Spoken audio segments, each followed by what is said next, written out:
Baltimore City Schools has a $1.7 billion budget. That is one of the highest in the nation among large school systems. But a recent Project Baltimore investigation found math scores across the school system are alarmingly low. And this is not a new problem. The city school system has been struggling for years. So who will take action to fix it? Project Baltimore's Chris Papps questions the key players who could. The latest round of state test results raises alarm in Baltimore City. Stunning findings by our Project Baltimore team. A Project Baltimore investigation so stunning it made national headlines. At 13 Baltimore City high schools, 0 students who took the state tests last spring scored proficient in math. Nearly 75% of the students at these schools scored in the lowest of 4 levels, meaning they weren't even close to proficient. And that's not all. Even at the top 5 performing high schools, where a combined 809 students took the state math test, just 11% scored proficient. The results have sparked outrage, but who has the power to make change? These are the key players who could take action. The government entities that either fund or oversee city schools. First, the Baltimore City School Board. I'll wave you on the camera inside the board. Or one side. But when Project Baltimore tried to get answers for parents and students in these schools, the city school board refused to talk. Who do you want to talk to? Anyone who would talk to me at this point. After our cameras were blocked from recording outside the monthly school board meeting, we were told no one from Baltimore City Schools would speak with us. If city school leaders won't tell us how they plan to improve student outcomes, who will? Project Baltimore went to lawmakers in Annapolis. The school system has a $1.7 billion budget. Most of that, about 70%, comes from the state. We obviously are not doing enough. Senate President Bill Ferguson represents Baltimore City. 2 of those 13 high schools with poor math scores are in his district: New Era Academy and Patterson High School. Project Baltimore last week sent Ferguson an email asking what he would tell parents at these 2 schools and what urgent steps he's taking to improve student outcomes. We did not hear back. But 2 weeks ago, when we asked Ferguson who should be held accountable, he stood by the city school CEO, Dr. Sonia Santelises. One singular person is never the solution or the single problem. Obviously, we have to have unbelievable urgency. It's not acceptable where we are, but that doesn't mean that the entire system is broken. Instead of a change in leadership, state lawmakers have focused on funding to fix the school system.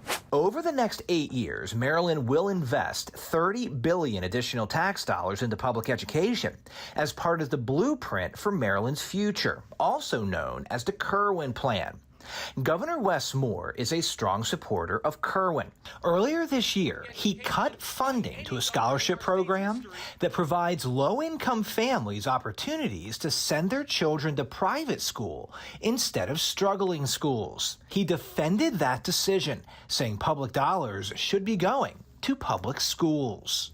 So will more money make a difference? About 20% of Baltimore City Schools' $1.7 billion budget comes from the city. Mayor Brandon Scott has been a strong supporter of Dr. Santelises. Dr. Santelises, we are all here today because we want to congratulate you. Celebrating her leadership.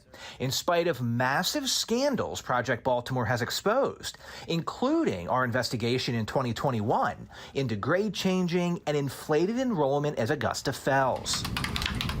In light of the recent math scores, Project Baltimore sent this email to Mayor Scott and every member of City Council asking if they support Dr. Santelises and whether these results warrant a special hearing to question the school system. Not one elected official responded. Not one. But we did speak with City Councilman Robert Stokes at a recent City School Board meeting.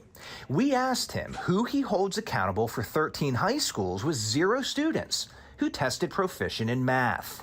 It's not just the school system. We got to find a way of having parents involved in it. Stokes said he favors adjusting the math curriculum to make it more understandable to parents and students. You know, a lot of times these math scores, the parents don't even understand when they bring the homework home, math, the parents don't understand how to do the math. As an elected official, Stokes wants to help strengthen parent-teachers associations, or PTAs.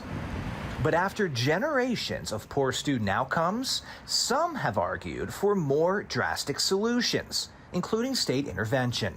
While the state and city gave Baltimore City Schools most of its funding, the school system is overseen by the Maryland State Board of Education. The achievement levels, particularly coming out of the pandemic statewide and in Baltimore, are unacceptable. We recently asked the president and vice president of the state board what responsibility they have to improve the quality of education in Baltimore City. We're deeply committed to seeing those numbers increase. Traditionally, the board has maintained that it does not have the authority to directly intervene. But President Clarence Crawford told us within 30 to 60 days, the state will announce a new partnership with local school systems to improve student outcomes. Though he said right now, he cannot give specifics. Believe me, it's not lost on us. It is not lost on us. And we know we're going to have to do some things differently. As Project Baltimore continues to hold these public officials accountable, we want to hear from you. What do you think needs to happen to improve student outcomes in Baltimore City schools?